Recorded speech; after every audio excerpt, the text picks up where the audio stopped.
പിണറായി സർക്കാർ സൃഷ്ടിച്ച മികച്ച വ്യവസായ അന്തരീക്ഷത്തെ പ്രശംസിച്ചും പ്രധാനമന്ത്രിയുടെ അമേരിക്കൻ സന്ദർശനത്തെ പ്രകീർത്തിച്ചും കോൺഗ്രസ് വർക്കിംഗ് കമ്മിറ്റി അംഗവും മുൻ യുഎന്നിലെ പ്രമുഖ നേതാവുമായിരുന്ന ശശി തരൂർ എം പി നടത്തിയ പ്രതികരണം വെട്ടിലാക്കിയത് തരൂരിനെയല്ല, കോൺഗ്രസുകാരെ തന്നെയാണ്. വെട്ടിലായ KPCCയിലെ ചില സംസ്ഥാന നേതാക്കൾ എല്ലാവരുമല്ല, തരൂരിനെതിരെ ഹൈക്കമാൻഡിന് ചിലർ പരാതി നൽകി തരൂരിനെ പുറത്താക്കുക തന്നെയാണ് ലക്ഷ്യം. AICC സംഘടന ജനറൽ സെക്രട്ടറി KC വേണുഗോപാൽ അവർക്കൊപ്പമുണ്ടെന്നാണ് വിചാരം.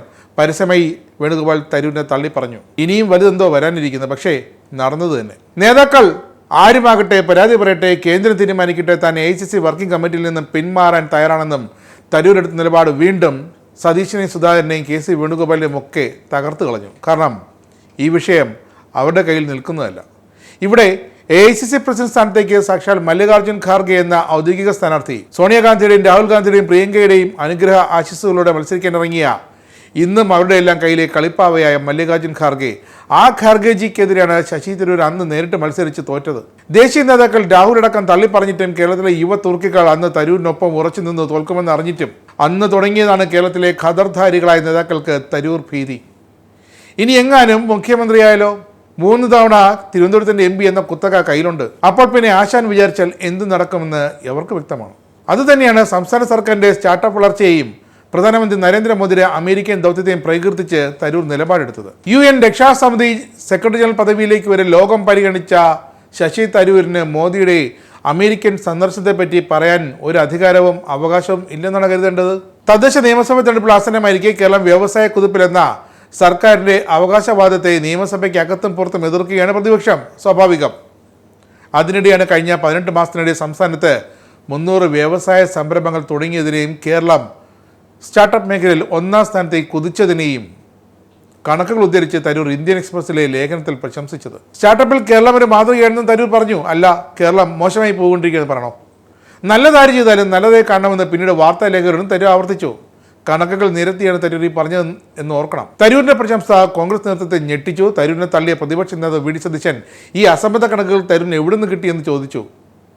ഇംഗ്ലീഷ് അറിയാമെങ്കിൽ തൻ്റെ ലേഖനം വായിച്ചു നോക്കാനായിരുന്നു തരൂരിൻ്റെ സതീഷിനോടുള്ള മറുപടി. മിടുക്കനായ KPCC അധ്യക്ഷൻ K സുധാകരനാകട്ടെ ലേഖനം താൻ വായിച്ചു നോക്കിയതേ ഇല്ല എന്ന് പറഞ്ഞ് ഒഴിഞ്ഞു മാറി.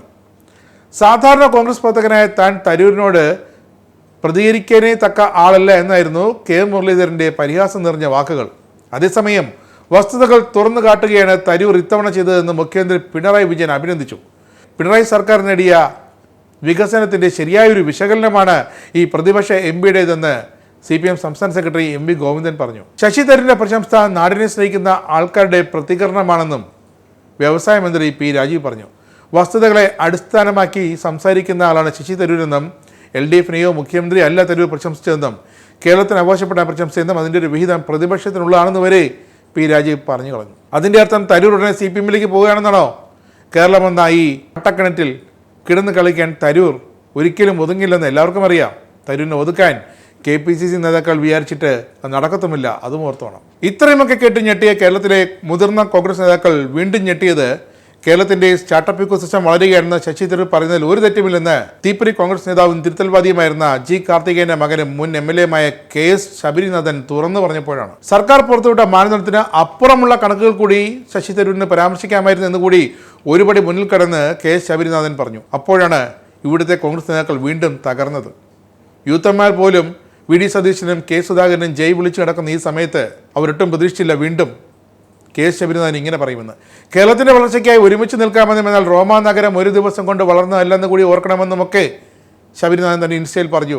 നല്ല കാര്യം ആര് ചെയ്താലും താൻ അതിനെ അഭിനന്ദിക്കുമെന്നാണ് ചങ്കൂറ്റത്തോടെ ലേഖനം വിവാദമായതിൽ ശശി തരൂരിൻ്റെ മറുപടി വന്നത്. MP സ്ഥാനം ആവശ്യമെന്നാൽ താൻ ഒഴിഞ്ഞോളാം. 16 വർഷമായി ആവശ്യപ്പെടുന്ന ഒരു കാര്യമാണ് ഇപ്പോൾ താൻ ആ ലേഖനത്തിൽ പറഞ്ഞത്. താൻ തൻ്റെ അഭിപ്രായമാണ്, തൻ്റെ ആവശ്യങ്ങൾക്കായുള്ള മറുപടി നന്ദി പ്രകടനമാണ് പറഞ്ഞത്. CPMൻ്റെ പേര് പോലും അവിടെ ചൂണ്ടിക്കാട്ടിയില്ല. ഇംഗ്ലീഷ് വായിക്കാൻ അറിയുന്നവർക്ക് അത് മനസ്സിലാക്കാൻ ഒരു ബുദ്ധിമുട്ടും ഉണ്ടാകില്ല എന്നുകൂടി തരൂർ പറഞ്ഞപ്പോൾ അത് അവിടേക്ക് ചങ്കിൽ കൊണ്ടതുപോലെ. അന്താരാഷ്ട്ര തലത്തിൽ റിപ്പോർട്ട് കണ്ട ശേഷമാണ് താൻ ലേഖനം എഴുതിയതെന്നും താൻ ആവശ്യപ്പെട്ട കാര്യം കേരള സർക്കാർ ചെയ്യാൻ തുടങ്ങിയിട്ടുണ്ടെങ്കിൽ അത് അംഗീകരിക്കേണ്ടേ. മുൻ മുഖ്യമന്ത്രി ഉമ്മൻചാണ്ടിയാണ് ഇതുമായി ബന്ധപ്പെട്ട് സ്റ്റാർട്ടപ്പുമായി ബന്ധപ്പെട്ട ആദ്യഘട്ട പ്രവർത്തനങ്ങൾ കൊച്ചിയിൽ തുടങ്ങി വെച്ചത്. നല്ല കാര്യം ചെയ്താൽ അംഗീകരിക്കണമെന്നാണ് താൻ പഠിച്ചത്, തൻ്റെ വിശ്വാസം. തരൂർ ഇത്രയും പറഞ്ഞു നിർത്തുമ്പോൾ ഇംഗ്ലീഷ് വായിക്കാൻ അറിയുന്നവരും ഇംഗ്ലീഷ് വായിക്കാൻ അറിയാത്തവരുമായ കോൺഗ്രസ്സുകാർ ഇന്ത്യൻ എക്സ്പ്രസിൻ്റെ ആ ലേഖനം തേടി പരക്കം പായുകയാണ്, നെട്ടോട്ടം ഓടുകയാണ്. നിങ്ങൾക്കും ആനന്ദ് മീഡിയയുടെ പ്രേക്ഷകരിൽ ഒരാളാകണ്ടേ? യൂറോപ്പിലും US-ലും ആഫ്രിക്കയിലും അടക്കം പ്രവാസികൾ ഉള്ളയിടങ്ങളിലൊക്കെ ജനപ്രിയ ചാനലുമായി ആനന്ദ് മീഡിയ ഒപ്പമുണ്ട്. ഏഷ്യാനെറ്റ് ഫ്ലവേഴ്സ് അടക്കം നിങ്ങളുടെ വിരൽത്തുമ്പിലെത്തും. ആദ്യം റോക്കു ബോക്സ് സ്വന്തമാക്കുക. അതിൽ നിന്നും ആനന്ദ് മീഡിയ ആപ്ലിക്കേഷൻ ഡൗൺലോഡ് ചെയ്യുക, ഇൻസ്റ്റാൾ ചെയ്യുക. എന്നിട്ട് 020-858-66511 എന്ന നമ്പറിൽ ഞങ്ങളുടെ കസ്റ്റമർ കെയറിൽ ബന്ധപ്പെടുക. അല്ലെങ്കിൽ +91 735 660 3747 എന്ന നമ്പറിൽ വാട്സപ്പ് ചെയ്യുക. ആനന്ദ് മീഡിയയുടെ സേവനങ്ങൾ സ്വന്തമാക്കുക. മറ്റു ചാനലുകൾക്കൊപ്പം ആനന്ദ് TVയും എൻജോയ് ചെയ്യുക.